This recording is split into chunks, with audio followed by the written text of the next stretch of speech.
नमस्कार, मैं रोहित रंजन और आप देख रहे हैं सच को सामने लाने वाला हमारा खास शो चमत्कार का लाइव टेस्ट। और आज हमारे साथ जुड़ रही हैं 5 भाषाओं में भागवत कथा सुनाने वाली देश की पहली किन्नर कथावाचक अर्धनारीश्वर धाम की प्रमुख जगत गुरु हिमांगी सखी। तो बहुत बहुत स्वागत है हिमांगी जी आपका तो सबसे पहले न्यूज़ नेशन पर। आप सबको उन्हें हाल ही में प्रयागराज कुंभ में जगत गुरु की उपाधि भी दी गई है और प्रयागराज महाकुंभ के बाद अब वो देश भर में यात्रा निकालकर सनातन धर्म को मानने वाले लोगों को एकजुट होने की और एकजुट करने की मुहिम शुरू करेंगी। आज हम उनसे जानेंगे कि एक किन्नर के महामंडलेश्वर और जगत गुरु बनने की पूरी कहानी है क्या। लेकिन पहले उनसे जुड़ी एक रिपोर्ट हम आपको दिखाते हैं। भगवत गीता कहता है देहिनोस्मिन् यथा देहे कौमार्यं यौवनम जरा तथा देहांतर प्राप्ति धीरस्तत्र हन्मय देह।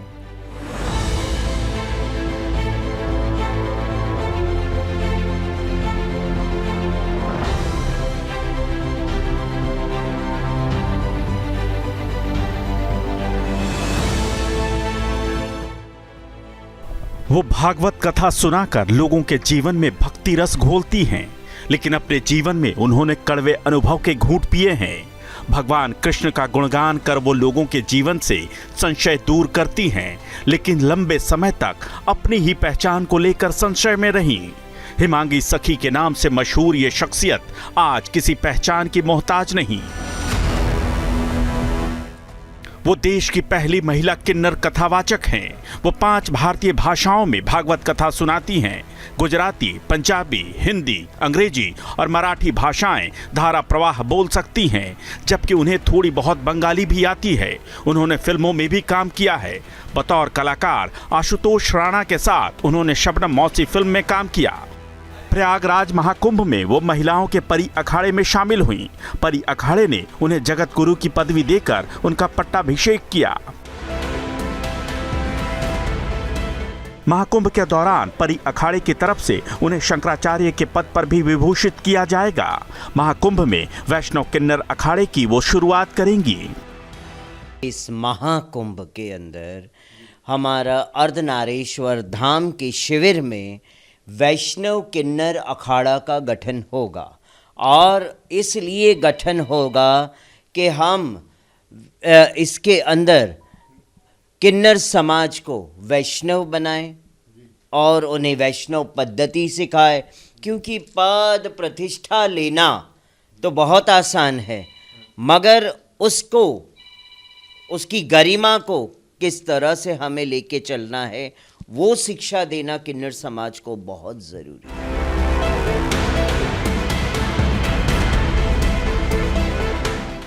लेकिन हिमांगी सखी का जीवन हमेशा से ऐसा नहीं था। इस मुकाम तक पहुंचने के लिए उन्हें अनगिनत सामाजिक और निजी मुश्किलों का सामना करना पड़ा। उनका जन्म मुंबई में हुआ था। पिता गुजराती और मां पंजाबी फैमिली से थीं। पिता फिल्म डिस्ट्रीब्यूटर थे, जबकि मां पेशे से डॉक्टर थीं। उन्होंने मुंबई के एक कॉन्वेंट स्कूल से शिक्षा ली, लेकिन पिता के निधन के बाद मां मानसिक रूप से विक्षिप्त हो गईं और कुछ समय बाद उनका भी निधन हो गया। बचपन में ही माता पिता की मृत्यु के कारण वो 5वीं या 6ठी कक्षा तक की ही शिक्षा ले पाईं। इसके बाद उनका सफर काफी मुश्किलों भरा रहा। आर्थिक तंगी के कारण उन्हें मुंबई से गुजरात लौटना पड़ा। फिर गुजरात से दिल्ली आईं और यहाँ से वृंदावन पहुंची। माता पिता की मृत्यु के बाद बहन की शादी करवाई। बहन के ससुराल जाने के बाद वो कृष्ण भक्ति करने लगी।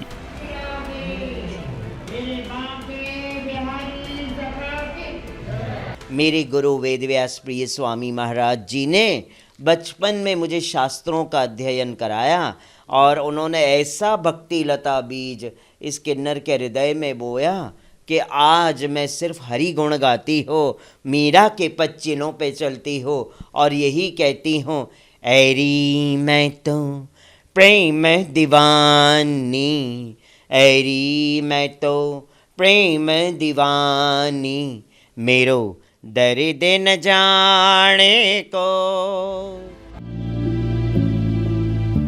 उन्हें बचपन से ही आध्यात्म से लगाव था।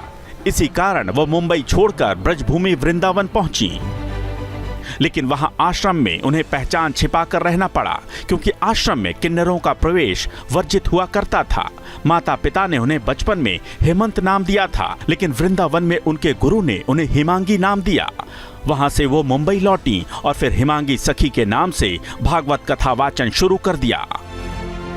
वो किन्नर समाज के उत्थान और उन्हें धर्मशास्त्रों से जोड़ने के लिए भी काम कर रही हैं। मेरा ये सपना है कि मेरा किन्नर समाज, सबके सब किन्नर समाज व्यासपीठ पे बैठ के और ईश्वर का गुणगान ऐसा करे कि पूरे विश्व देखता रह जाए और ऊपर 33 कोटि देवी देवता भी प्रसन्न हो, फूल वर्षा करे। हालांकि चुनावी राजनीति से वो अभी तक दूर ही हैं, लेकिन उन्होंने एक बार वाराणसी लोकसभा सीट से प्रधानमंत्री नरेंद्र मोदी के खिलाफ चुनाव लड़ने का ऐलान किया था, पर बाद में वो खुद बीजेपी में शामिल हो गईं। उनकी मांग है कि किन्नर समाज के लिए संसद और राज्य विधानसभाओं में एक सीट आरक्षित की जाए। हिमांगी सखी सनातन धर्म के प्रचार के लिए भी काम करती हैं और उन्होंने सनातन रक्षा यात्रा भी निकाली है। प्रयागराज महाकुंभ के बाद वो देश भर में यात्राएं निकालकर सनातन धर्मावलंबियों को एकजुट करने की मुहिम पर निकलेंगी। चमत्कार के लाइव टेस्ट में आज न्यूज नेशन के मंच पर होंगी खुद हिमांगी सखी।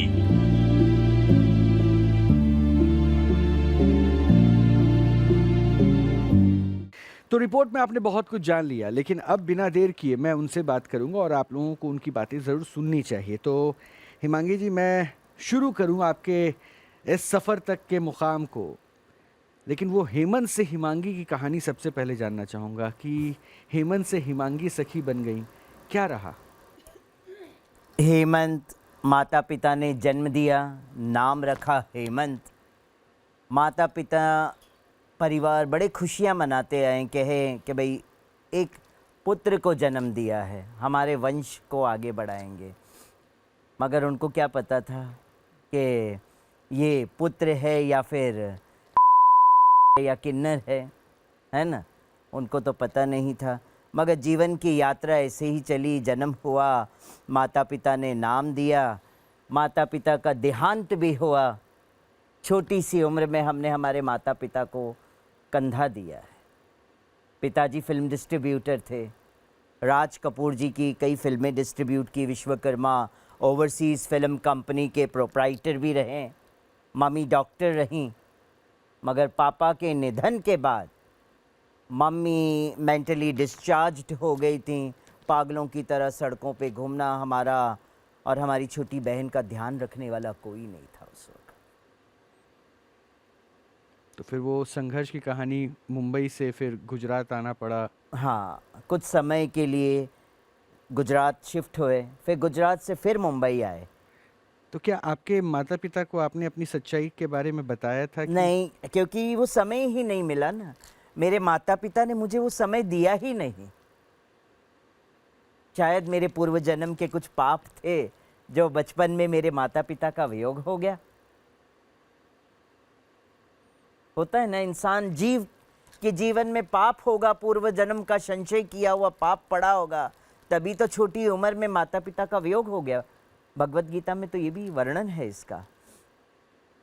तो सही ये कह रही हूँ ना महाराज जी? तो ये पहचान कब तक मतलब आपने छुपा के रखा, या फिर इसे उजागर करने में कितनी चुनौतियां रही? पहचान को अगर मैं छुपा के नहीं रखती तो उस वक्त समाज एक्सेप्ट नहीं करता। फिर भी समाज कहीं ना कहीं नोटिस करता है, ये लड़की की तरह उठ रहा है, ये औरत की तरह बात कर रहा है, ये चल रहा है। हजारों नाम समाज देता है और समाज खुद बताता है कि व्हाट इज़ योर जेंडर। समाज खुद कह देता है कि ये तो दूसरा ही जेंडर का है। कई नाम दे देते हैं समाज उसमें। मैं वो नाम तो यहाँ इस मंच पे नहीं बोल सकती हूँ, शोभा नहीं देता है, एक मर्यादा है, इसीलिए मैं वो नाम नहीं लूँगी। बड़े नामों से पुकारा, बड़े कष्टों से हमारे बचपन का जीवन बीता। कहते हैं ना, जब माँ पागल हो जाती है, परिवार का ख्याल रखने वाला मुखिया कोई नहीं रहता है, तो दर दर रोटी के लिए भीख मांगनी पड़ती है। समाज उसका शोषण करता है। कैसे शोषण करता है कि भाई फ्री में नौकर मिला है, लाओ बुला लो, घर में काम करवाते, 2 रोटी दे देंगे, हो गया, पैसे देने की ज़रूरत नहीं है। समाज ऐसा शोषण करता है। क्यों? माँ बाप नहीं है ना, माँ पागल है, बाप नहीं है, कौन पूछने वाला है इन लोगों को? तो कोई बात नहीं, मैं भी विश्वास फिर उस पर करती हूँ, अखिलम कोटि ब्रह्मांड नायकम, जो ब्रह्मांड का नायक है, जो अखिल कोटि ब्रह्मांड का नायक, वही आगे जाके आपको सपोर्ट करेगा। वो भी देखता है, वो भी देखता है, ईश्वर भी देखते हैं कि समाज कितना एक्सपेक्टेशन करता है, कितना उनको देखता है। हमारी भी परीक्षा लेते हैं ईश्वर कि वो कितना खरा उतरता है व्यक्ति मेरे इसमें। मैं आपको कुछ लोगों से मिलवा देता हूं जो आपके साथ इस मंच पर हैं। जी। वो आपसे बात भी करेंगे। उसके बाद मैं आपसे अभी और कुछ प्रश्न पूछूंगा। ठीक है। प्रियंका राणा जी हैं, समाज सेविका हैं। साध्वी विश्वरूपा हैं, हिंदू धर्मगुरु हैं। योगी उमेश पुरी हैं, हिंदू धर्मगुरु हैं। तो आप लोगों का भी बहुत बहुत स्वागत है। आप लोग भी वार्तालाप करेंगे, लेकिन मैं कुछ प्रश्न पूछ लेता हूं, क्योंकि अभी तो इनकी वो कहानी को मैं समझ रहा था जिसमें बहुत सारी चुनौतियों का इन्होंने सामना किया, लेकिन उन चुनौतियों के बीच में अभी भी प्रश्न यही था। मूलतः जो आप थीं, लेकिन आप ऊपर से हेमंत बनी हुई थी, वो तो फिर भी आपने छिपा के रखा। आपने फिल्मों में काम किया, ये बाद के किस्से हो गए जब आपने अपनी पहचान उजागर कर दी। लेकिन इस पहचान को उजागर करने के लिए आप मुंबई से गुजरात, गुजरात से फिर दिल्ली तक का सफ़र करती हैं। दिल्ली से वृंदावन तक का सफ़र करती हूँ। कब आपने बताया कि आप दरअसल हेमंत नहीं हिमांगी हैं? जब मैं वृंदावन पहुंची, जब मैंने वृंदावन पहुंच के इस्कॉन वृंदावन में मुझे सेवा मिली, मैं रही, सेवाएं करती रही, शास्त्रों का अध्ययन, मेरे गुरु मुझे मिले, उन्होंने दीक्षा दिया, तो उन्होंने एक चीज़ कहा कि आपका नाम हेमांग है गुरु दीक्षा के बाद। तो फिर बाद में कमरे में आके गुरुदेव कहते हैं कि मुझे लगता है कहीं ना कहीं मैंने आपको नाम गलत दे दिया, आपका नाम हेमांगी होना चाहिए था। मैं बोला महाराज जी, आपके हृदय से वो नाम निकला है, आज से वही नाम मेरा होगा। और क्योंकि मुझे हिमांगी नाम पसंद है, क्योंकि ये हिमांगी एक नाम राधा रानी का भी है।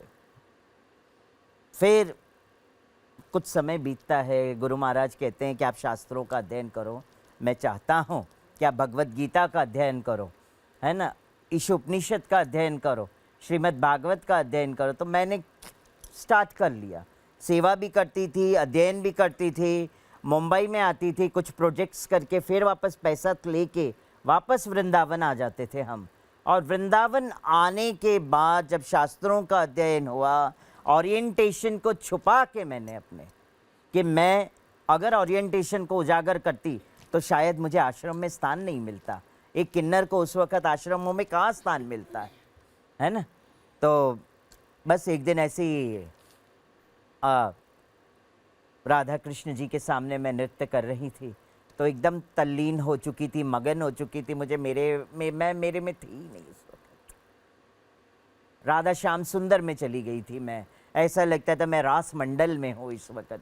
तो गुरुदेव वहाँ से जब गुजरते हैं तो देखते हैं, फिर वो मैसेज भेजते हैं किसी के थ्रू से, और फिर मैं जाती हूँ तो मुझे कहते हैं कि आप जो भी आपके अंदर जो संशय की हुई भक्ति है उसको छुपा के रखो, उजागर मत करो। जैसे बैंक में हम पैसे रखते हैं तो बैंक बैलेंस हम किसी को नहीं बताते, छुपा के रखते ना। इसी तरह भक्ति को भी छुपा के रखो, दुनिया को मत शो करो, because people will cannot understand your bhakti, they will give you the names. Then after my guru Maharaj told me, I want you to get married, मतलब गुरु महाराज ने जान के कहा, I want you to get married, I have find a nice school for you. मैं बोले sorry guru Maharaj, what are you doing, this is so horrible for me. तो गुरु महाराज को फिर मैंने अपने जीवन की हकीकत बताई, क्योंकि उन्होंने खुद कहा, I want you to reveal what is the truth in your life, because till now I can not understand you, because you are sitting and talking with like a ladies type, so what is there in you? So then I told to my Guru Maharaj कि महाराज ऐसे ऐसे मेरा अंदर जो gender wise है, मैंने उनको clear बता दिया। उन्होंने कहा the ashram is not meant for the transgenders, ashram is not meant for the kinnaras, go go back to Bombay and cultivate this knowledge to your kind of a people. I have given you the more knowledge. You are bona fide and go ahead and do the प्रचार. फिर तब से गुरु आज्ञा कहते हैं ना सर्वोपरि. थोड़ा बुरा लगा कि गुरु ने मुझे लात मारा है, गुरु ने मुझे निकाल दिया है, वृंदावन से निकाल दिया है. Don't come to Vrindavan, do and stay there in Bombay and cultivate that knowledge. उस वक्त मुझे बुरा लगा. मैं गई बिहारी जी पे तुरंत. मैं बिहारी जी, मेरा मान सम्मान मारो सूत समेत. जब आप लौटाएगो तब मैं आऊँगी इस ब्रजमंडल में, तब तक मैं कदम नहीं रखूँगी. मैंने मेरे बिहारी जी से जाके कह दिया. क्यों? क्योंकि मैं मेरे बिहारी को मेरी आत्मा का स्वामी मानती हूँ, मैं पति मानती हूँ. मैं मेरे बिहारी जी को, मैं उसकी सखी हूँ. तो मैंने कभी बिहारी को भगवान नहीं माना, मैंने माना मेरा पति, मेरे आत्मा का स्वामी, क्योंकि मैं बिहारी की सखी हूँ. और तब मैंने अपना पैर वृंदावन से उठाया और निकल पड़ी बॉम्बे की ओर.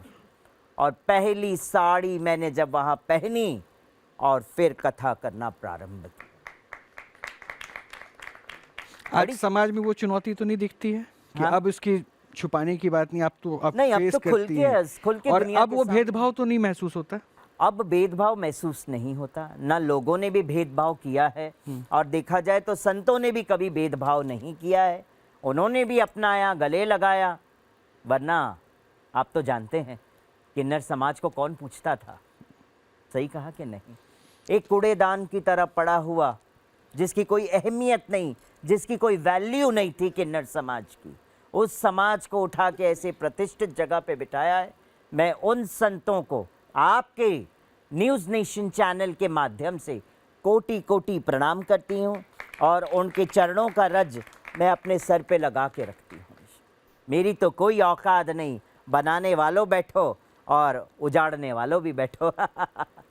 देखिए, ये तो पूरी कहानी मैंने आपकी सुन ली. अब यहाँ से हो सकता है कि मेरे प्रश्न थोड़े से तीखे होंगे, लेकिन इसको आप अपने पर्सनल नहीं, दिल पे it's बिल्कुल okay. भी ना लें, क्योंकि नहीं, मैं it's इसको okay. प्रैक्टिकल मैं ग्राउंड पे. आपको बताऊं ना, मुझे तीखे प्रश्न और तीखे वर्ड्स मेरे जीवन में सुनने की आदत सी पड़ चुकी है. अब उसमें मिठास घोल देती हैं आप.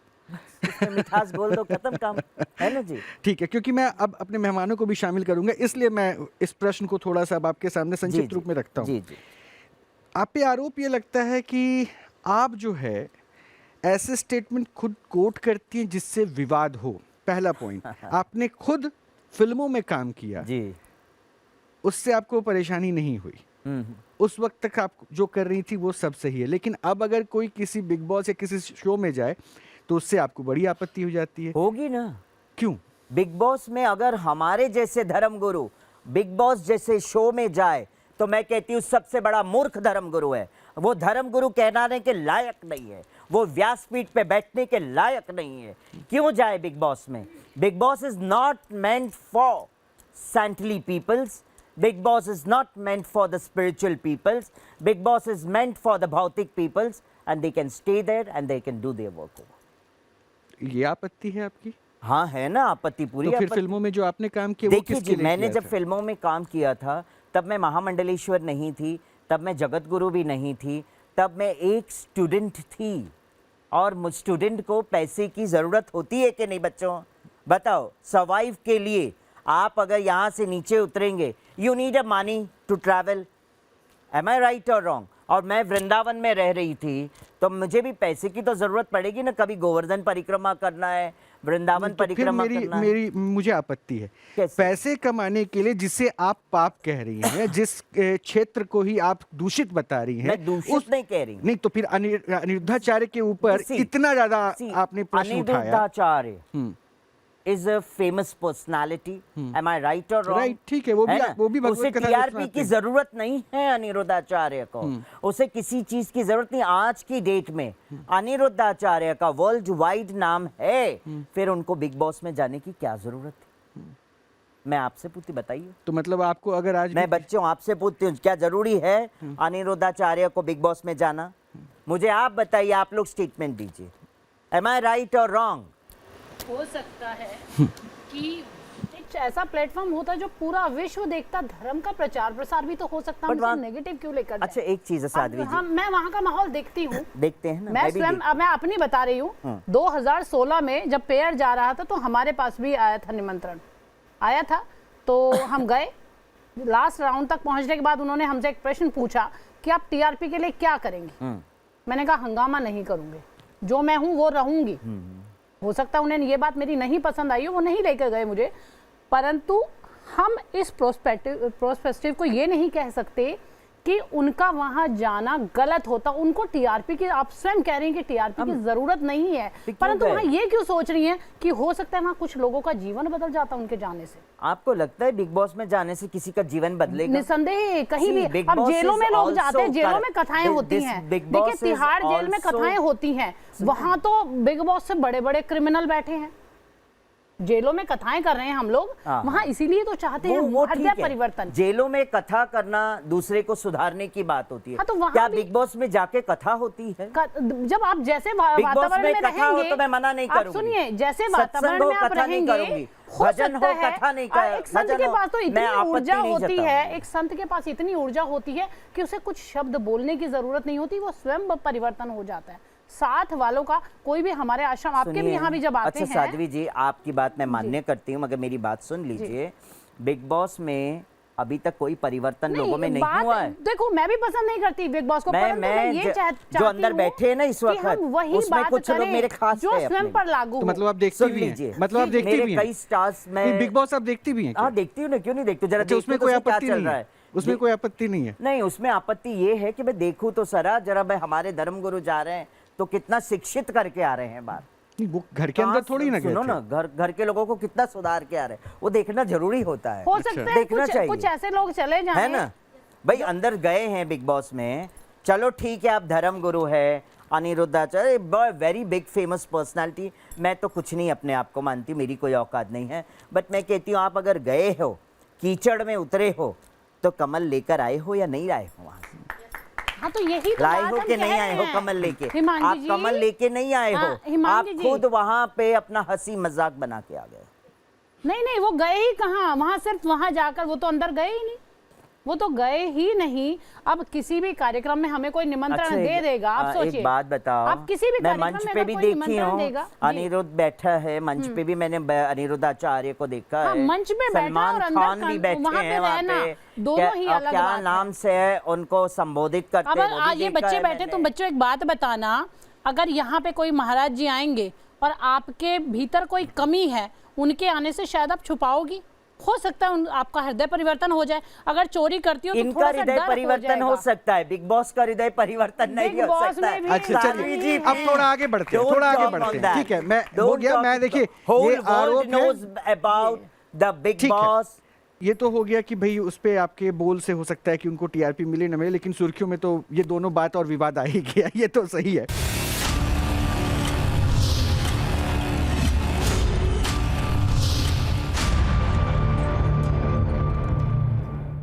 आज हमारे शो में देश की पहली किन्नर कथावाचक जगत गुरु और महामंडलेश्वर हिमांगी सखी मौजूद है। अब तक आपने हिमांगी सखी के एक किन्नर से महामंडलेश्वर और जगत गुरु बनने के सफ़र के बारे में जाना।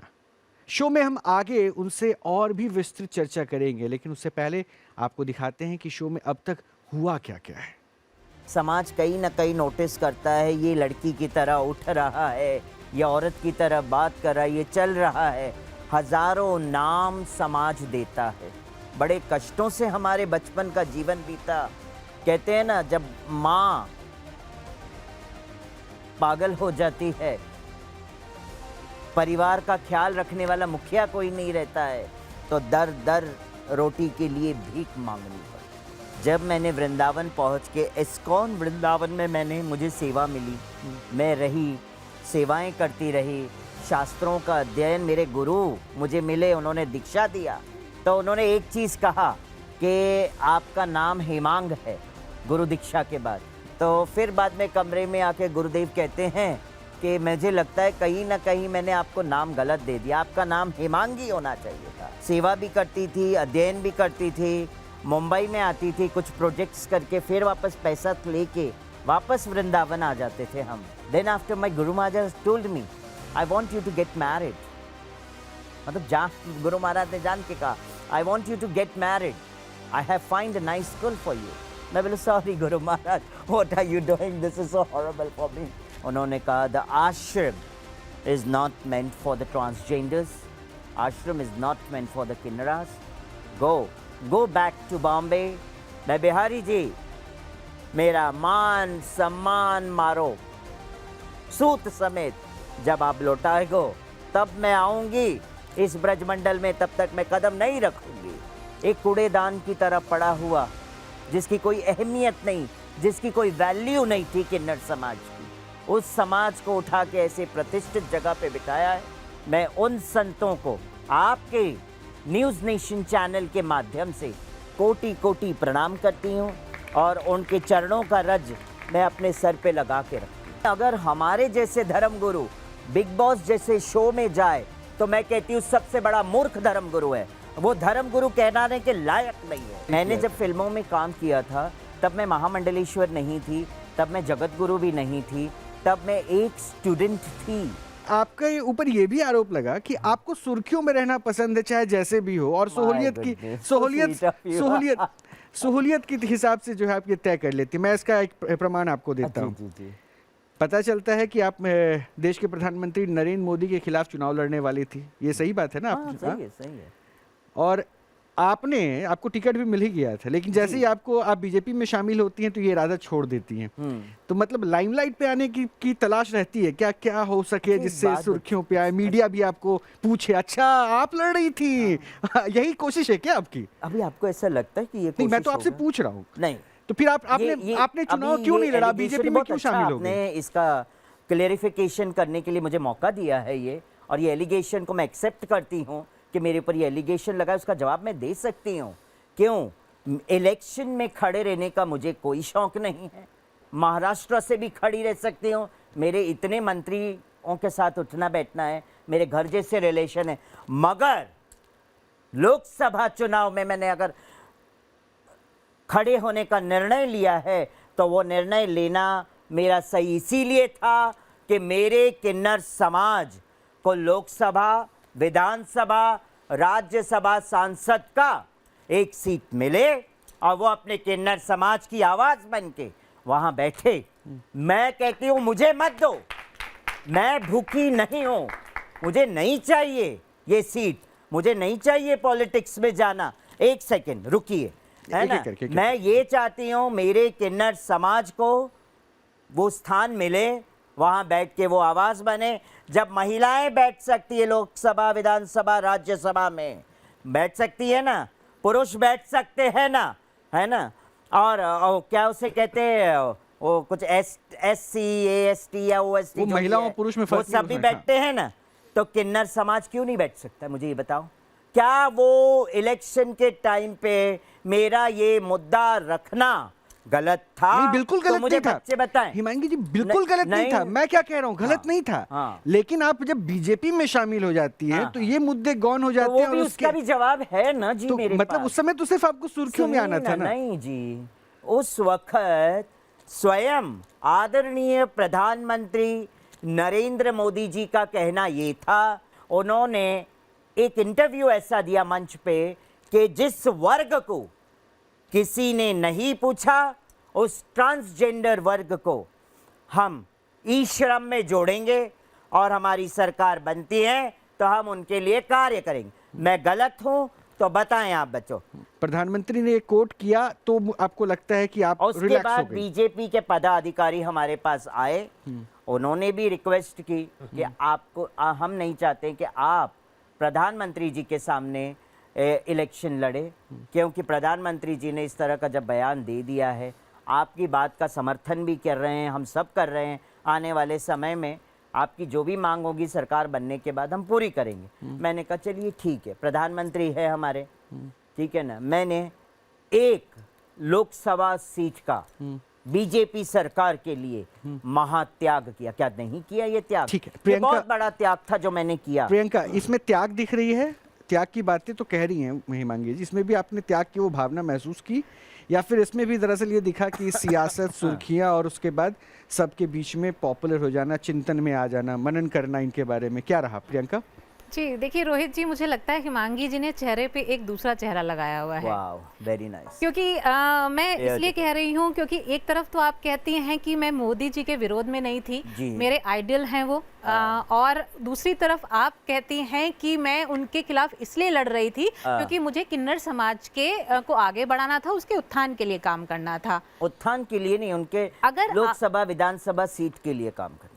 हिमांगी जी, पर उत्थान के लिए आपको तो ये बहुत नहीं लोग लगता काम कि करते हैं। आजकल जो धर्मगुरु बन रहे हैं या जो भी धर्म में आ रहे हैं, आगे बढ़ रहे हैं, वो कहीं ना कहीं धर्म को सीढ़ियां बना करके राजनीति में आने की कोशिश कर रहे हैं, जिस तरह से आप भी ऐसा कर बात- रहे हैं। अच्छा, ऐसा है। मेरे सामने ये 2 धर्मगुरु बैठे, फिर वो भी वैसे ही होंगे आपके ख्याल से? मैंने ये कहा कि हाँ, जनरली आपने ऐसा कहा ना है क्या? धर्मगुरु की बात। आप ये बताइए सीढ़ी ना, बना एक रहे हैं धर्मगुरु को राजनीति में आने की जरूरत क्या है? हमें कोई शौक नहीं है राजनीति में जाने का। हमने क्लियर कह दिया। और आप जिस तरह से अभी कह रही हैं देवी जी, तो आपने क्या कहा, एक मुंह के ऊपर दूसरा मुखौटा लगा रखा है। तो you can not say like that to me. That's first of all this is the wrong words that you have told to me. और मैं एक चीज और कहूंगी, मैं अभी भी कहती हूं, मुझे राजनेता बनना जरूरी नहीं है, मुझे कोई शौक नहीं है। हाँ, बशर्ते सामने से अगर कोई मुझे प्रसाद रूपी देता है, एक्सेप्ट करूंगी किन्नर समाज के लिए। और मैंने नारी सशक्तिकरण की हमेशा बात की है। मैं नारियों की रिस्पेक्ट करती हूँ, क्योंकि समाज में नारी ना होती तो हमारा अस्तित्व ही ना होता, पृथ्वी का अस्तित्व ही ना होता, प्रकृति का अस्तित्व ही ना होता। अच्छा, कुछ कहना चाह रही हैं? जी जी हाँ, मैं ये बोलिए, कहना बोलिए। चाहूंगी कि राजनीति में आने का, फिर बीजेपी ज्वाइन करने का अगर आपको कोई मतलब ही नहीं था, मकसद ही नहीं था, तो फिर क्यों? क्योंकि आप तो धर्मगुरु हैं, और जी, धर्मगुरु सही आप एक तरह से यही साबित होता है ना कि आपने तो सीढ़ी बनाया, धर्म में गए, फिर धर्म से देखिए, आपको अभी लगता है मैं कि एक आजकल चीज़ सबसे बताऊं। अच्छा फैशन सुनो जो ना बन देवी चुका जी, है देवी वो जी, ये है सुनो कि ना। धर्म को अपनाइए सुनो ना और देवी धर्म जी। के नाम पर अरे आगे देवी जी, करके सुनो ना। राजनीति में आ जाइए। सुनो ना देवी जी, मैं बताऊं, देखिए क्या है ना कि अब मैं अगर कुछ कहूं तो वो कैसे होगा, ब्रह्मास्त्र वाली बात हो जाएगी। मैं ब्रह्मास्त्र वाली बात करती नहीं हूं, क्योंकि मुझे मालूम है अगर यहां से कुछ निकाला तो मिर्ची हर एक के इसमें लगने लग जाएगी। तो मैं क्या कह सकती हूँ, मुझे बताओ। इसीलिए मुझे चुप रहना जरूरी होता है, वहाँ पे अंकुश लगाना जरूरी होता है। समाज भी जानता है कि ये मुंह खोल देगी तो पता नहीं किस किस को मिर्चियाँ लगने लग जाएगी और कौन कौन मेरे दरवाजे बंद करने लग जाएंगे। फिर इसीलिए मैं चुप रहना पसंद करती हूँ। मगर मैं आपको जवाब दे दूँ कि आप बोले ना बीजेपी में जाने का रास्ता आपने ऐसे नहीं तो ऐसा बना लिया जैसे भी है, तो मैं नहीं गई थी बीजेपी में। बीजेपी चल के खुद आई थी मेरे पास। बीजेपी के कार्यकर्ता, पद अधिकारी, काशी के जो भी है, एमएलसी से लेके सब मेरे पास वो खुद चल के आए थे। मैं खुद चल के बीजेपी में नहीं गई हूँ, और अगर उन्होंने किया तो मुझे भी मान रखना चाहिए। क्यों? क्योंकि मैं धर्मगुरु हूँ। सबका सम्मान रखना पड़ता है हमको। और फिर उसके बाद एक मंच सजता है, मंच सजता है, प्रधानमंत्री वहाँ आते हैं, उनकी आरती मैं उतारती हूँ और उनको विजय घोषित करती हूँ कि आपकी विजय निश्चित होगी। थोड़ा तकलीफ आएगा मगर विजय निश्चित होगी। ये प्रधानमंत्री जी को स्वयं हमने आरती उतारते समय कह दिया। ये कहा भी जाता है कि आप लोगों की दुआओं में और बद्दुआओं में भी बहुत असर फिर होता है। इसीलिए दुआ लो ना, काहे मेरे साथ बहस कर रहे हो? बहस करने वाले बच्चे खाली पीली बहस। अच्छा, तो लेकिन एक बात है, मैंने जितना आपके बारे में जाना, आपने पढ़ाई बहुत हाई क्लासेस तक नहीं की है, नहीं, लेकिन नहीं। आप बड़ी फ्लुएंट हैं और 5 भाषाओं में आप भागवत कथा सुनाती हैं। पंजाबी में भी ना? जी, जी। इंग्लिश में भी, हिंदी में भी, मतलब मैं देखा इंग्लिश में भी आप बड़ी फ्लुएंट। और कौन कौन भाषा है? गुजराती, पंजाबी, हिंदी, इंग्लिश, मराठी, थोड़ा थोड़ा बंगाली, थोड़ा थोड़ा। Very nice. मतलब ये कैसे हो गया? बोलूं? हाँ हाँ, बोलिए ना। भारत भूमि ते होयले मनुष्य जन्म याड़, जन्म सार्थक कौरी कौर उपकार। ये चैतन्य चरितामृत में बंगाली में वर्णन है। भारतवर्ष में आपका जन्म हुआ है ना? आपको आपके जन्म को सार्थक करना है, मिट्टी में नहीं गिराना है। तो अपने आप पे तो एटलीस्ट आप उपकार कर लो, किसी और पे नहीं कर रहे हो। तो इसका तात्पर्य ये है भगवत गीता कहता है देहिनोस्मिन् यथा देहे कौमार्यम यौवनम जरा तथा देहांतर प्राप्ति धीरस्तत्र हन्मय। देह है, 3 अवस्थाओं से गुजरता है ना मेरे बच्चों, हैं? पहले हम बच्चे थे, छोटे से बाल, है ना, एकदम मतलब मासूम से थे। अब हम थोड़े बड़े हो गए तो थोड़े और मासूम हो गए, और फिर बाद में बुढ़े हो जाएंगे तो और मासूम हो जाएंगे हमसे। तो मासूमियत तो हमारे अंदर खत्म नहीं होती। सुबह उठते रोज शीशा देखते हैं, और रोज शीशा देखते, आज शीशा देखते देखते मेरा तो 40 साल हो गया, मैं तो पूरी की पूरी बदल चुकी हूँ, है ना। तो हम सब देखते हैं। तो जब ये देह पे कपड़ा हमने पहना है ना, ये बड़ा सुंदर लगता है। तब तक सुंदर लगता है जब तक ये घस जाता नहीं, पुराना नहीं हो जाता। फिर इसको हम ही उठा के फेंक देते हैं क्योंकि हमें पसंद नहीं है ना, पुराना हो। आत्मा भी जब शरीर पुराना हो जाता है, कष्टदायी होता है, कोई काम का नहीं रहता है, तो आत्मा भी सोचती है ये पुराना शरीर को मैं त्याग दूँ और नए शरीर की ओर अग्रसर होता है। और वो आत्मा की जैसी सोच रहती है उस हिसाब से आगे का मार्ग उस आत्मा अपना मार्ग खुद चयन कर लेता है, अपने कर्मों के अनुसार, अपनी सोच के अनुसार। इसीलिए आज भी मैं कहती हूँ कि दुनिया मेरे बारे में क्या सोचती है मुझे उससे फ़र्क नहीं पड़ता है, मगर मैं दुनिया के बारे में हमेशा पॉजिटिव सोचती हूँ। और मैं कहती हूँ हमारे जीवन पे तो कई लांछने लग चुके हैं, हमको कोई फ़र्क नहीं पड़ता, लांछनों से डर ही नहीं है। मैं तो कहती हूँ थैंक यू वेरी मच। निंदक निंदा करिए, तो मेरे जो निंदा कर रहे हैं, जो मुझे मेरे ऊपर एलिगेशन लगाते, मैं उनके चरण छूती हूँ। मैं कहती हूँ thank you to the Lord कि ऐसे लोग भी तो है जो मेरे बचे कुचे कर्म, मेरे बचे कुचे पाप अपने सर पे ढोके जाएंगे। मैं तो एटलीस्ट भवसागर पार हो जाऊं। थोड़ा सा और आगे बढ़ते हैं। फिर मराठी में मैं कहती हाँ, बोलिए, भजन बोलिए। गाती हूँ। हाँ। देहाची तिजोरी, देहाची तिजोरी, भक्तीच्या सखेवा, उघड द्वार देवाता, उघड द्वार देवा, उघड द्वार देवा आता, उघड द्वार देवा। है ना, पंजाबी में अगर मैं कहूँ, है ना, एक ओंकार सत्य नाम कता पुरख निरपौ निर्वै, अकाल मूरत जूनी सै भंग, गुर प्रसाद आद सच जुगाद सच, हैप्पी सच नानक हौसे पी सच। वाह। और मतलब मैं इस कॉन्फिडेंस को देख के तो खैर आपका बहुत बड़ा प्रशंसक बन ही गया। अब मैं वापस आता हूँ, प्रश्नों पे लेके चलते हैं, क्योंकि बीच बीच में आपकी बातों को भी मैं सुनता रहूंगा। मैं बीच बीच में भजन भी गाता हाँ, मैं इंतजार करूंगा। अच्छा रहेगा, कम से कम ये सारे बच्चे भी है ना, अरे इनको भी मैं आप तो मेरे सनातन से बच्चों से जोड़ते बहुत रहेंगे। प्रेम करती हूँ। ये मेरे आने वाली पीढ़ियाँ इस भारतवर्ष का धरोहर है, संत समाज के भारतवर्ष की ये धरोहर है। आगे जाके इन्हीं को ही हमारे सनातन धर्म का ध्वजा लहराना है। हम तो जो करके छोड़ के चले जाएंगे, कंटिन्यू मेरे ये बच्चे करेंगे। तो बस आज उस माध्यम से इन लोगों को भी जो जोड़ते चले। लेकिन मैं योगी जी आपसे थोड़ा सा प्रश्न पूछना चाहता हूँ। ये प्रश्न मैं इनसे नहीं पूछ रहा हूँ, आपसे पूछ रहा हूँ। अभी तक तो 13 अखाड़े हैं, हाँ? 13 अखाड़ों के बाद अगर किसी और अखाड़े को मान्यता मिलनी है तो उसका क्या प्रोसेस क्या है, या फिर कोई भी अपने हिसाब से अखाड़ा बना ले तो वो मान्यता प्राप्त हो जाता है? देखिए, वर्तमान में 13 अखाड़े हैं और किन्नर अखाड़ा भी है। और किन्नर अखाड़े को जूना अखाड़े से उसको प्रमाणिकता प्राप्त हुई, और कुंभ के अंदर उनकी पेशवाई हमारे साथ है। हेमांगी सखी जी भी किन्नर समुदाय से आती हैं, और आप ये बोलती हैं कि मैं वैष्णव किन्नर अखाड़ा बनाऊंगी, और वर्तमान में आपके पास जगत गुरु की उपाधि भी है। अब क्या होता है कि भैया अपने बच्चे सबको अच्छे लगते हैं, लेकिन अगर बालक उद्दंडता करता है तो उसको डांटना भी पड़ता है। यहाँ परिस्थिति बड़ी विचित्र सी हमारे सामने ये आ गई कि एक एफिलिएटेड संस्था होती है जो किसी को प्रमाणित करती है, मान्यता देती है। हेमांगी सखी जी जगत गुरु बनी, मेरा उनके प्रति सम्मान है। लेकिन अगर हेमांगी सखी जी इतनी जानकारी रखते हुए, 5 भाषाओं का ज्ञान रखते हुए, अच्छे अच्छे प्रकार से प्रश्नों का उत्तर देते हुए, अगर उनकी ये सोच नहीं बन पाई कि मैं अलग जा रही हूं, तो निश्चित तौर पर जो हमारा अखाड़ा परिषद है वो निश्चित तौर पर इनके विरोध में है। एक अलग अखाड़ा बनाने की आवश्यकता इनको क्यों पड़ गई है? अब मैं यही प्रश्न मैं इसलिए पहले आपसे जरा प्रोसेस समझ लिया, दर्शकों तक ये पहुंचाना बहुत जरूरी था, क्योंकि मेरी जानकारी सिर्फ काफी नहीं, आपने जो बताया। अब मैं आपसे पूछूंगा हिमांगी जी, जो योगी जी कह रहे थे इसकी जरूरत क्यों पड़ी? आप जगत गुरु हैं, महामंडलेश्वर सुनिए ना, हैं। अभी ये भी बात बता दूं, मैं महाराज जी के हर एक वाक्य से मान्य करती हूँ। एफिलेटेड वो जो शब्द है वो भी सही है ना। 13 अखाड़े हैं वर्तमान में, 13 ही रहेंगे, ठीक है ना।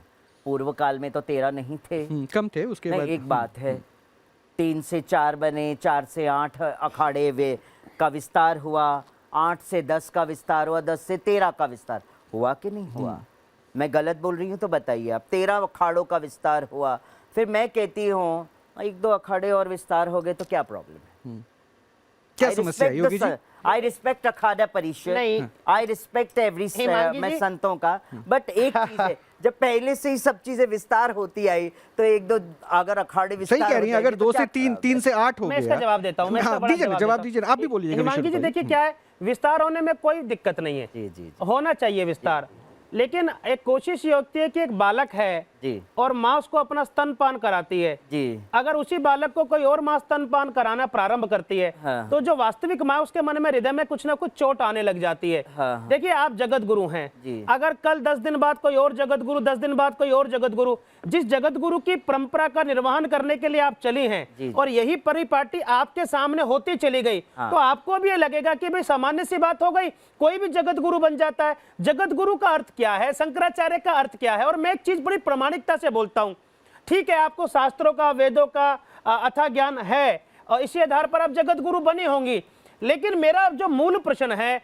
अखाड़ा परिषद एक संस्था होती है जो प्रमाणिक करती है, और जो 13 अखाड़े कोई ऐसे नहीं किसी ने बना दिए होंगे। नहीं, कल हिमांगी जी, कल कोई आपका चेला, उसका चेला का अखाड़ा बना, किन्नर अखाड़ा ही बना दे, उसका चेला का, तो आपकी क्या प्रतिक्रिया रह जाएगी, क्या विचार रह जाएगा? मुझको लगता है अपने परिवार की, अपनी संस्थाओं के साथ हमें चलना चाहिए, अलग ना जाए। और मुझे कहीं ना कहीं एक चीज और लगती है, हाँ जी बताइए। जो मुझे लगता है न्यूज नेशन पर आप अच्छी तरह बता पाएंगी। जी। जो वर्तमान में किन्नर अखाड़ा की आचार्य महामंडलेश्वर हैं, लक्ष्मी नारायण त्रिपाठी जी लगता है हैं, आपको बहुत अच्छा जो लगता है वो नाम। नहीं, जो वास्तविकता है मैं तो वही बोलूंगा ना, गलत कुछ नहीं बोलूंगा। अभी वो पेशवाई में थी, छावनी प्रवेश में उनकी पेशवाई निकली, Congratulations। लेकिन दुर्भाग्य की बात यह है कि हमारे जगत गुरु हमारे इधर आज भी दिल्ली में ही है, उनकी वहां पेशवाई में नहीं थी। और मुझको लगता है कहीं ना कहीं लक्ष्मी नारायण त्रिपाठी से आपकी कोई ना कोई जलन रहती है, कुछ गड़बड़ है आप दोनों के बीच में, कुछ ना ये कुछ तो है। जलन एक सेकंड, अब जलन शब्द पे प्रतिक्रिया आई, तो जलन ये क्या अरे बहुत कहानी, जलन क्या है। किस्सा क्या मैं है? तो जली पड़ी हूँ अंदर अंदर से,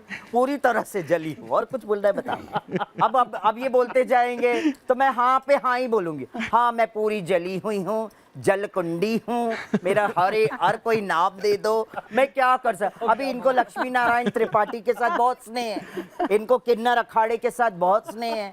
अगर मैं मुंह एक शब्द निकालना चाहूंगी ना, कुछ तो निकालो। नहीं ना निकालती हो। आप तो ऑफिस में निकालूंगी, बताऊंगी ना। आप भी जानते हो हकीकत क्या है और हम भी जानते हैं, फिर भी क्वेश्चन सामने लाके रख देते हिमांगी जी, मुझे कि मैं लगता है कुछ आप- सुनो ना, मैं कुछ मुंह से निकालती जाऊं, एक बार बम ब्लास्ट होना चाहिए। हिमांगी बस। जी, अच्छा, ये हरिगिरी जी के बताइए बारे आप- में एक आपके एक क्या करके, विचार एक हैं? एक मैं हरिगिरी जी के बारे मैं में क्या संतों विचार के है आपके? चरणों की रज, मैंने ये भी कहा, रविंद्रपुरी महाराज, आदरणीय रविंद्रपुरी जी महाराज ने भी एक इंटरव्यू में खुलासा किया है। रविंद्रपुरी महाराज जी ने ये कहा कि हमें कोई आपत्ति नहीं है किसी से, मगर जितने भी छोटे मोटे अखाड़े हैं, ये वर्ड्स हैं, ये आप भी जानते होंगे, कि सब हमारे साथ विलय होके कार्य कर सकते। मुझको लगता है कि अगर सुनिए ना हरिगिरी जी महाराज, और प्रेम अब मेरी बात करने नहीं देंगे। हरिगिरी जी, ये गल- प्रेमगिरी जी अगर आपसे सुनते हैं। संपर्क करें हाँ। और वो आपको कहें, ठीक है, कि मैं हिमांगी इससे सखी थोड़ा जी, सा आगे बढ़ता इन हूँ। प्रश्नों को छोड़ो और किन्नर अखाड़े में वापस आ जाओ, तो आप उनका सम्मान कर क्या वहाँ वापस आएंगे क्या? एक सेकेंड, किन्नर अखाड़े में वापस आ जाओ, नहीं उनके पास वापस आ जाओ बोलेंगे तो मैं एक बार आ भी जाऊंगी। किन्नर अखाड़ा बोलोगे बार बार तो मैं नहीं आऊँ। ये इसी का उत्तर चाहिए, क्यों नहीं जाएंगे? अब मैं इसी का उत्तर चाहिए। मैं पूछना ना चाहती उनसे। हूँ, मेरा सवाल आपसे उन्हीं से ये पूछ है। लीजिए ना, बुला लीजिए इस मंच पे बिठाइए जी, और पूछिए, महाराज श्री, फिर वहां बैठ के मैं जवाब दूंगी। आपसे बात वो पे करके जवाब बहुत आनंद आ रहा है, बहुत आनंद आ रहा है, और हम बहुत आनंदम लाइट हो गए हैं, बुद्धिवर्धनम बिल्कुल प्रतिपदम लाइट हो गए हैं। पूर्ण सबसे मृत्युपाद। पहला शब्द आपने बोला, आप कहती हैं कि समाज हमें एक्सेप्ट नहीं करता, आप कहती हैं, साथ ही आपने ये नहीं, बोला, मैंने कहा नहीं एक्सेप्ट नहीं करता, ये आप बार एक्सेप्टेंस की बात तो मैंने की सुनिए, है। आप कई बार I have बोलते told हैं, you. देखिए, बिल्कुल, देखिए, उन्होंने कहा कि मैंने accept बाद किया। में आपने कहा कि संत समाज ने मुझे एक्सेप्ट किया, पर शुरू से जो आपने अपनी परेशानियां बताई और इसी बीच में आप ये कहती हैं मुझसे बहस ना करें, क्यों बेकार का आप भय भी पैदा कर रही हैं। सुनिए, आप भय भी पैदा कर रही हैं। ना पैदा करूं तो कैसे चलेगा? अब आप एक बात बताइए, अब जैसे कई बार से मैंने अखाड़ों का सुना, बिना पैदा किए सुनो कई बार दिन से आप कह रहे हो 3 अखाड़े थे, 4 अखाड़े थे। एक प्रिंसिपल है, एक स्कूल चला रहा है, अगर 11वीं कक्षा में 5 ABCD 5 अगर कक्षाएं हैं और बच्चे सुनिए देखिए आपका सुनिए, अगर बच्चे ज्यादा हो गए हैं तो आपको ई क्लास बनवानी पड़ती है। ऐसा नहीं कि एक बच्चा जाके स्कूल के पड़ोस में कमरा लेके स्कूल खोल ले। अच्छा, एक चीज तो आप वही काम कर रही हैं। भारतीय अखाड़ा परिषद बनाने वाले कौन है? देखिए, संत ही तो है, जूना अखाड़ा ही तो है। यही तो बात अच्छा, एक बात और मुझे बताइए, अखिल भारतीय वैष्णव अखाड़ा परिषद भी अलग क्यों बना? जाके स्कूल के सामने कमरे में स्कूल बना लेता है, क्या वो मान्यता प्राप्त है? जब कुंभ के जगह के बारे में बंटवारा, जब कुंभ की जगह चाहिए थी तो लड़ाई झगड़े क्यों हुए? तो समाज के सामने साध्वी जी नहीं, मेरा बात पूरी सुनिए। साध्वी जी, जब मैंने खोजा आप ना मुझसे बुरा ना कोई, हम संतों का यही काम है, हम दूसरों की बुराई ना सुने, हम सुन तो लीजिए, स्वयं में बदलाव नहीं साध्वी लाए। विश्वरूपा जी सुन तो लीजिए। Sadhvi ji, please let me talk. Sadhvi ji, जब आप नहीं सुनो ना, पहले मेरी पूरी बात सुन के बात करो, है ना? पहले एक बात है साध्वी पहले एक बात है ये, देखिए जी, मेला अधिकारी का ऑफिस में सब बैठे होते हैं, एक बाजू जूना अखाड़ा तो एक बाजू वो बैरागी अखाड़े, सब बैठे होते हैं। ले एकदम से ऐसी कौन सी बात आ गई? ले थप्पड़ ले, नहीं सुनो ना, बड़े ज्ञानी महाज्ञानी पंडित थे वहां पे, तो हम तो कुछ नहीं, हम तो तुच्छ बोलते हैं, फिर भी चप्पल उठा के मार रहे। वीडियो है, वायरल हुए, सारे बच्चों ने भी देखा है। ये शर्मनाक बात है, मैं कहती हूं समाज के लिए, ये बच्चों के ऊपर उसका असर कितना गंदा पड़ता है। अगर वो आज मेरे ऊपर एलिगेशन लगते हैं तो मैं कहती हूँ ये जो हुआ ये गलत है, सही है। तो क्या हम भी वही कर? एक और मैं आपसे प्रश्न पूछना चाहती हूँ, जैसे रोहित ने प्रियंका जी ने पूछा है कि क्या कहीं लाइमलाइट तो नहीं है? अब अगर बनारस की जब टिकट की बात हुई तो सबसे ज्यादा विरोध किन्नरों ने किया, बड़े बड़े तख्ते लेकर किन्नर आए, आपने भी देखा है। छोड़ो ना, सबसे ज्यादा क्यों? छोड़ो ना, बड़े बड़े तख्ते, ऐसे तख्तों को लेके हम क्या करेंगे? तो जिसको जूना अखाड़ा ने पर शिक्षित क्यों नहीं किया, बड़े बड़े तख्ते पे बिठा दिया। अब आप ये बताइए, मुझे एक बात बताइए, सुनिए जी, मैं एक बात, मैं नहीं सुन बेटा, मैं अच्छा अब सुन लीजिए। किसको बिठाया? हाँ, नाम बताइए जरा। मैं क्यों बताऊं, आपको पता नहीं है नाम? मुझसे ही पूछ रहे हैं नाम, क्या आपको पता नहीं है?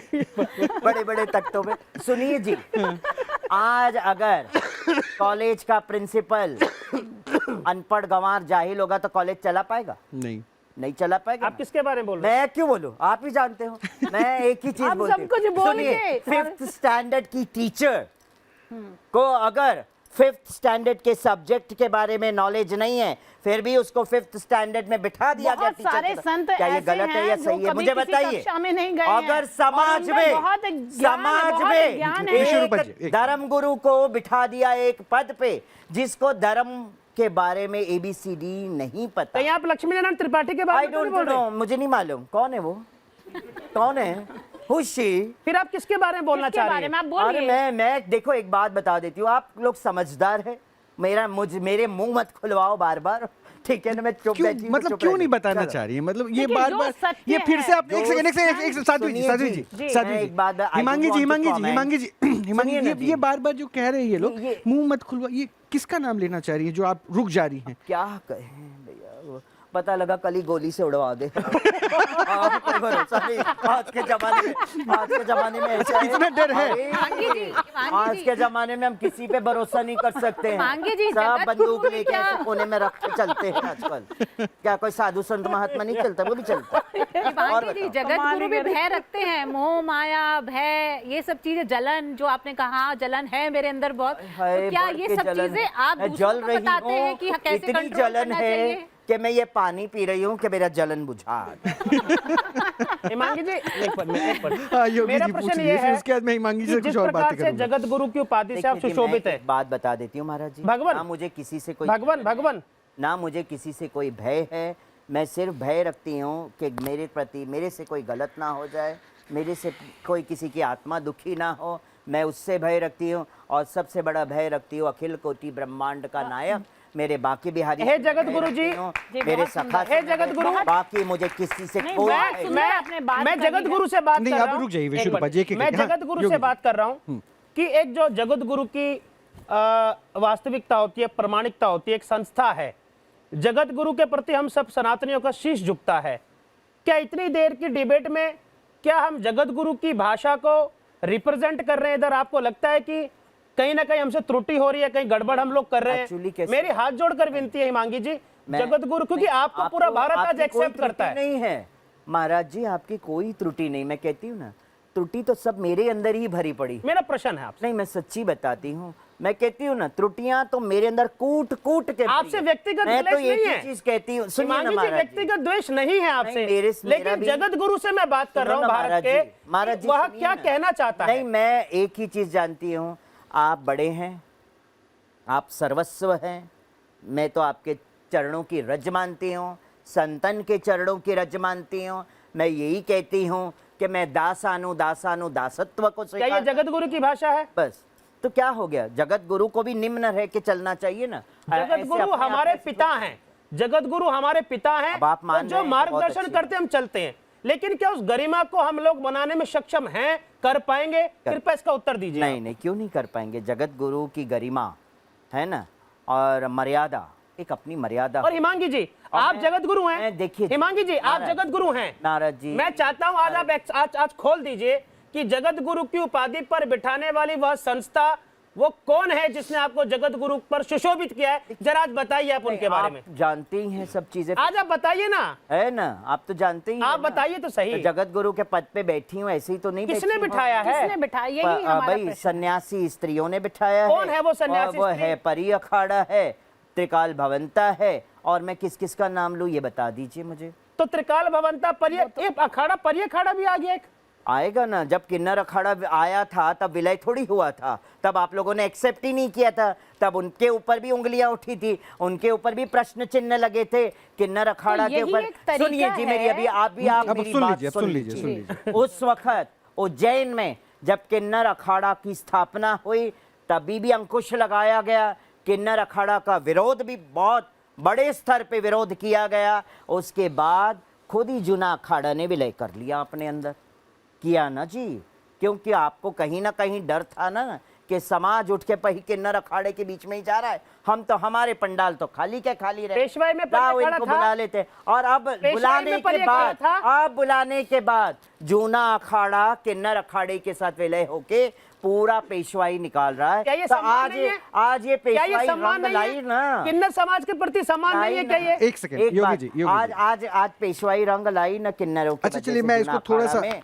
तो इसी तरह से आप नजर परी नहीं आई। अखाड़े को आप मान्य दो ना दो, आप नजर नहीं आई। ये सुनिए जरूरी जी, था क्या कि ये नहीं दिखती आएगी तब तो आप मानते? चलेगा। अच्छा, ये जरूरी था। मुझे लगता है कि ये आप पेशवाई जगत जरूरी गुरु को होती वहाँ है। पेशवाई में ये होना कह रहे चाहिए हैं था। पेशवाई जरूरी था, तो देखिए फिर जी, एक बात बता दूं, अभी तो कुंभ की शुरुआत भी नहीं, अभी तो होने वाली है। और आप अगर पेशवाई मेरे- में नहीं थी? सुनिए परंतु जी ना जगत महाराज, गुरु तो आप भी सबसे तो नहीं ऊंची थे जगत पेशवाई का में। गुरु। आप यहाँ क्या कर मैं रहे जगत गुरु देखिए, नहीं हूँ ना। जो भी है गुरु। महामंडलेश्वर मैं जगत गुरु होंगे, तो नहीं हूँ। आचार्य महामंडलेश्वर। हमारा जगत गुरु वहाँ होना चाहिए था। नहीं, मेरे महामंडलेश्वर जी भी होने चाहिए थे। ऐसे कैसे बात कर रहे हैं? अच्छा, जगत चलिए। गुरु अगर वहाँ नहीं है तो आप भी तो नहीं हो। हिमांगी जी, हिमांगी जी, ऐसा देखिए, मत मैंने ये बोलिए। पूरा मैंने ये बात विवाद देख लिया, और मैं इसलिए अब इसको जरा समझना चाह रहा हूँ।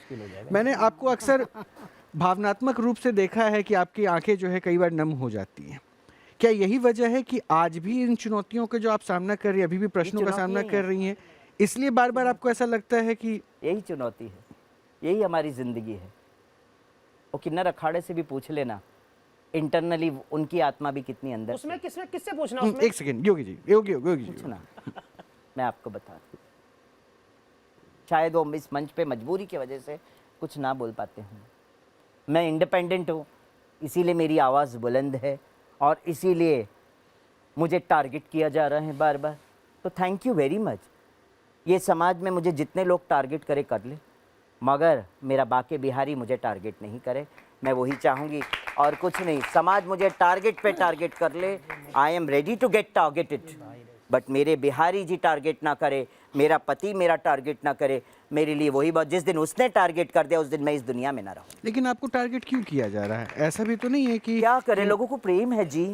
तो इसमें प्रेम भाव ही तो देख रही सबसे ज्यादा प्रेम उन्हीं लोगों को है, तभी तो जो प्रेम करता है मुझे वही टारगेट करेगा, वही मेरे ऊपर उंगली उठाएगा, वही तो क्लियरिफिकेशन। यहाँ सबसे ज्यादा प्रेम किस में नजर आया जो आपसे कर रहे हैं? महाराज जी में बहुत प्रेम है। महाराज जी में बहुत और शादी की सेकंड आज पहली बार आई है शादी से। जो देखिए वो प्रेम झलकता है, कुछ भी हो वो प्रेम झलकता है। और जहाँ प्रेम होता है वहीं विरोधाभास की बात होती है, अपनापन जहाँ होता है वहीं चुनौतियों की बात होती है। अपनापन जहाँ होता है, जहाँ गैर होते हैं ना, वो कुछ नहीं बोलते, वो एकदम चुप्पी साध के बैठ जाते हैं, है ना। मैंने अपने जीवन पूरा संतों के साथ बिताया है, वैष्णव समाज के साथ मैं रही हूँ, बचपन से लेके अभी तक। मैं कभी अपराध नहीं करना चाहती। किसी भी संत का मैं अपराध करूं तो मुझे ऐसे लगता है मैं मेरे बिहारी जी का अपराध कर रही हूं। इसीलिए आपके चैनल के माध्यम से मैं यही कहूंगी कि ये सब दिन दिखाने से अच्छा, देखने से अच्छा, मुझे तू तेरी शरण में बुला ले, समय आ गया है तेरे अभी तो पास समय आना शुरू चाहता हुआ है। आप मुझे इस थोड़ा सा- दुनिया में रहने का कोई अधिकार नहीं है। मुझे बुला ले, मैं सिर्फ मीरा के पच्चिनों पे चलने वाली किन्नर सखी हूँ। हम हमेशा एक ही गुनगुनाती हूँ और यही कहती हूँ, ऐरी मैं तो प्रेम दीवानी, मेरो दर्द ना जाने कोई, जाने तो जाने मारो गिरधर गोपाल, दूसरो ना कोई, जा को सर मोरे मुकुट, जा को सर मोरे मुकुट, मेरो पाते सोए, अरे मैं तो प्रेम दीवानी, शाम दीवानी, मैं तो प्रेम दीवानी।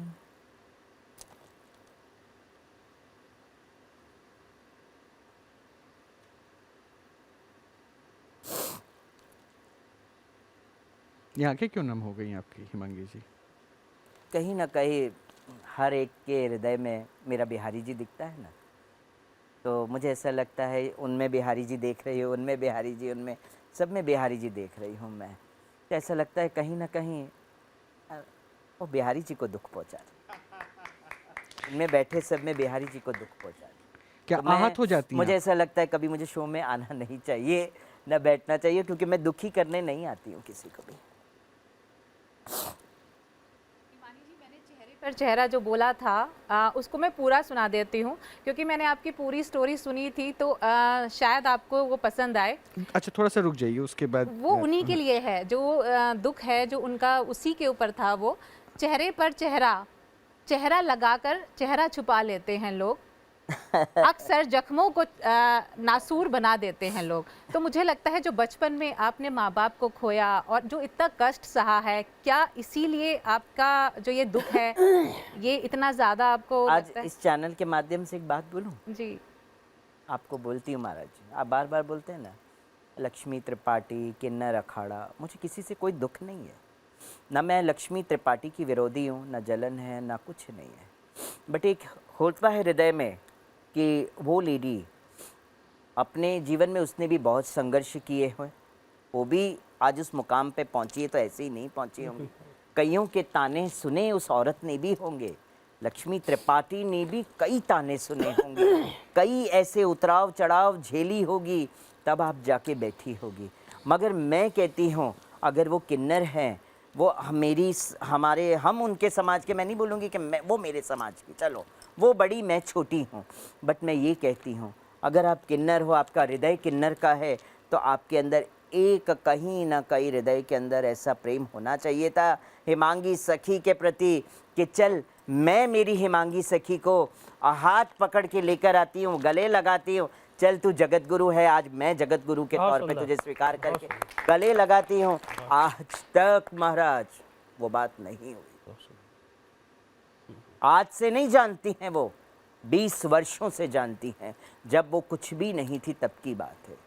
और उसने एक बात मुझे कहा था कि हिमांगी सी, यू हैव द सर्टिफिकेट्स, कि आपने इतना सनातन धर्म के लिए कार्य कर रहे, आप इतना ब्रह्मचर्य आश्रम में रह के आपने पालन किया है, सब कुछ करके सर्टिफिकेट हासिल करके आज तू वही की वही है और मैं आचार्य महामंडलेश्वर बन के बैठी। ये बात कहीं ना कहीं मुझे भी खली और मेरे बाके बिहारी को भी खल गई वो बात, और मेरे बाके बिहारी को उलाहना दिया।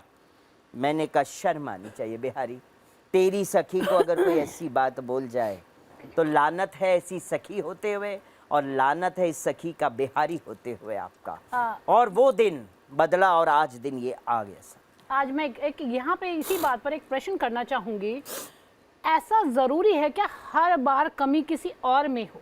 आपके भीतर वो संत हमें नजर आ रहा है, हम उसको नमन करते हैं, वो जो आपके इष्ट का नाम लेते ही आप भाव विभोर हो जाती है, वो हम महसूस कर रहे हैं, शब्दों की बात नहीं है।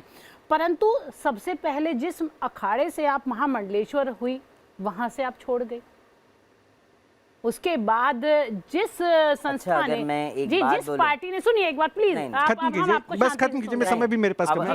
अगर आप जो बातें बोलते हैं ना, मैं कुछ बोलना नहीं चाहती हूँ, वहाँ मैं अपनी चुप्पी साधना जरूरी समझती हूँ। अगर मैं बोल दूंगी तो बहुत बड़ा बवाल पैदा हो जाएगा, महाराज जी भी जानते हैं, इसीलिए इस बात को यहीं तक रोक दीजिए, इसके आगे मत लिखिए। मैं प्रश्न कर, अगर इसके आगे लेके गए तो मतलब क्या, मैं जो चीज़ें नहीं बोलना चाहती हूँ इस मंच पे बैठ के, वो प्लीज़ मत बोल। मेरा अंतिम प्रश्न है, केवल छोटा सा है। देखिए, किन्नर समाज के प्रति हम सबका सम्मान है, पूरी संवेदनाएं हैं, और हम आपका सम्मान करते हैं। जिस पद पर विराजमान हैं, एक कठिन मार्ग है। मैं ईश्वर से प्रार्थना करता हूँ आपको शक्ति दे, इस प्रकार के हजारों प्रश्नों का उत्तर आपको देना पड़ेगा, सशक्त हो जाए। और मेरी विनती है, आप अपनी भावुकता को छोड़कर हथियार बनाकर आप अपने कार्य में आगे लगे। ऐसे मैं भगवान दत्तात्रेय के चरणों में प्रार्थना करता हूँ। आपको बहुत बहुत मंगल शुभकामनाएं आपके आगे के जीवन के लिए। बहुत बहुत शुक्रिया।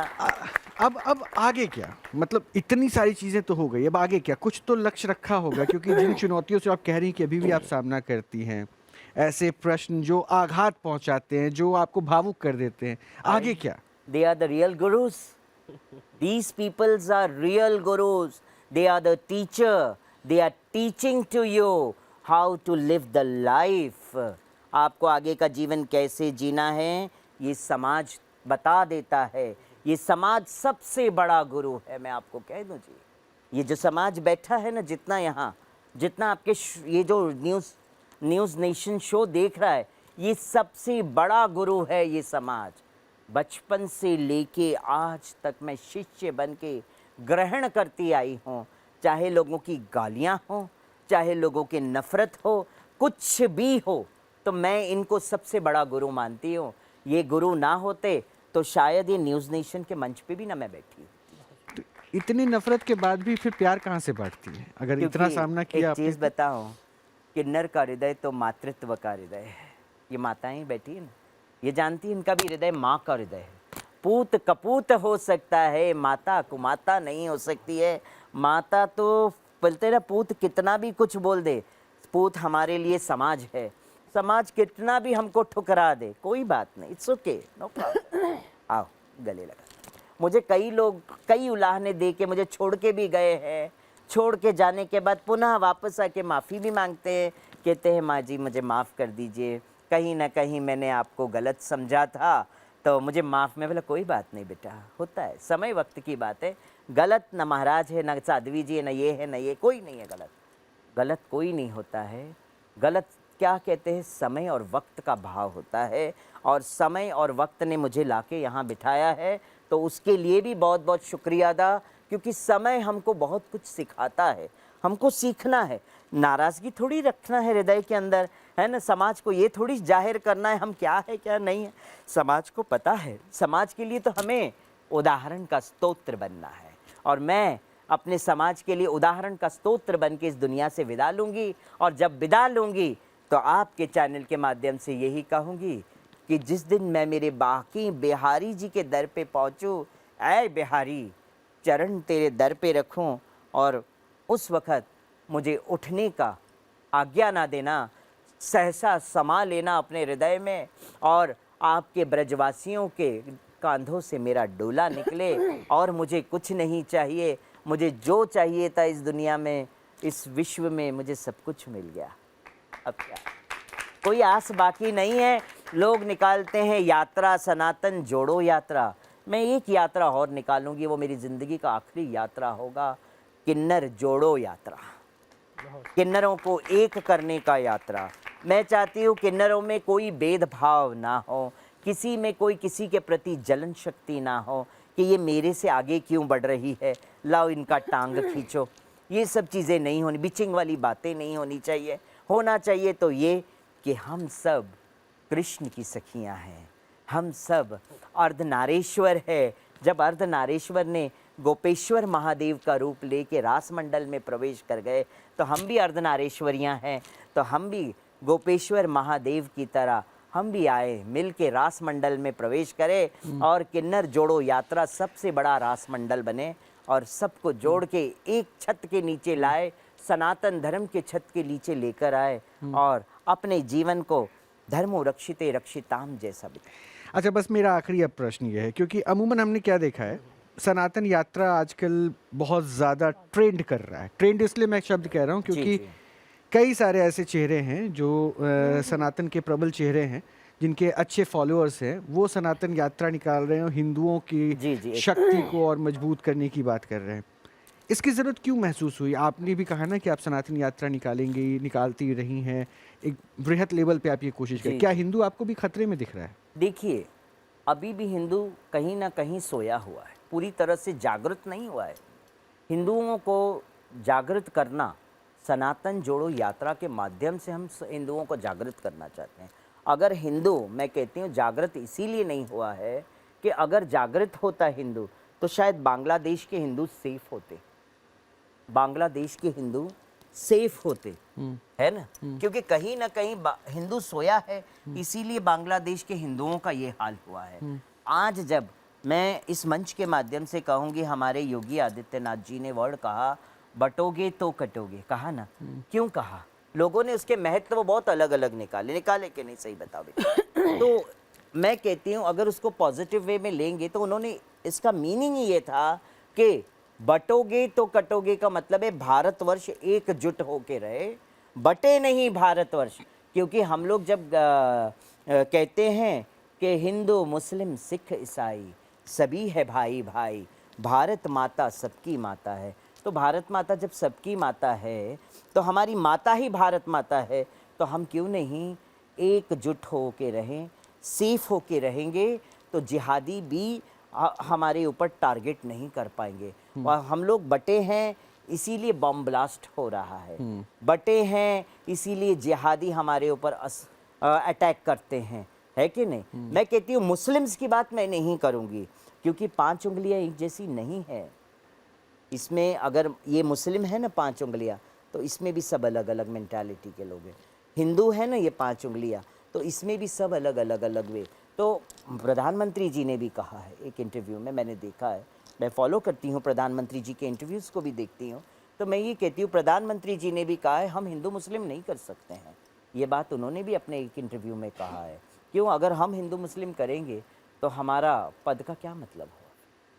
That's true, he is a raja और राजा प्रजा के प्रति भेदभाव नहीं कर सकता है। एक प्रश्न मन में आ नहीं, रहा है अब विश्व रूपा जी, मेरे पास समय इतना है, मेरे पास समय इतना ही है, ठीक है, आप अपनी लाइन कह दीजिए, बट मेरे पास समय के दायरे में बंधा हुआ चाहती हूँ। आपने बहुत सुंदर शब्द कहे, कहीं ऐसा तो नहीं कि कहीं उन्होंने बताया कि मैं आचार्य महामंडलेश्वर बन गई, उन्हीं को दिखाने के लिए कभी आप जगत गुरु की उपाधि तो नहीं ही ले रही हैं? अगर ऐसा है तो मैं आपसे निवेदन कर रही हूँ, आपके भीतर संतत्व नजर आ रहा है तो कृपा करके इन शब्दों को इस पूरे विश्व में दिखा दीजिए कि जो शब्द आपने बोले हैं खत्म कीजिए, ठीक है, जवाब दे दीजिए इनके बात का। अगर बोलना आपको दे देती हूँ, यही चीज मैं कहती हूँ कि ये सब हमारी सोच का खेल है, क्योंकि हम जैसा सोचते हैं वैसा समाज के सामने हम लाके खड़ा कर देते हैं उस बात को। तो इसीलिए मैं आपकी बात को क्लियर आउट कर दूं कि वो आचार्य महामंडलेश्वर, इसीलिए मैंने ये सब काम किया जगत गुरु वाला, तो ये गलत बात है।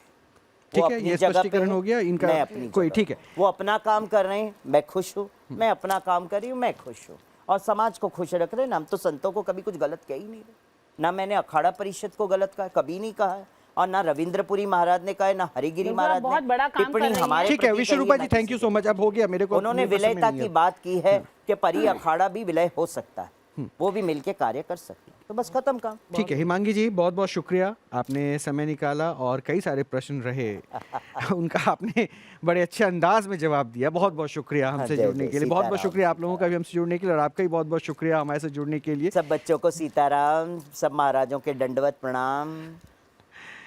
तो चलिए अभी के लिए इतना ही, लेकिन आपने देखा कि बेबाकी से अपनी बात इन्होंने रखी और जुटनी साथ जुड़े विवादों का भी उन्होंने खुलकर उत्तर दिया। आप भी अच्छे से रहिए, नमस्कार।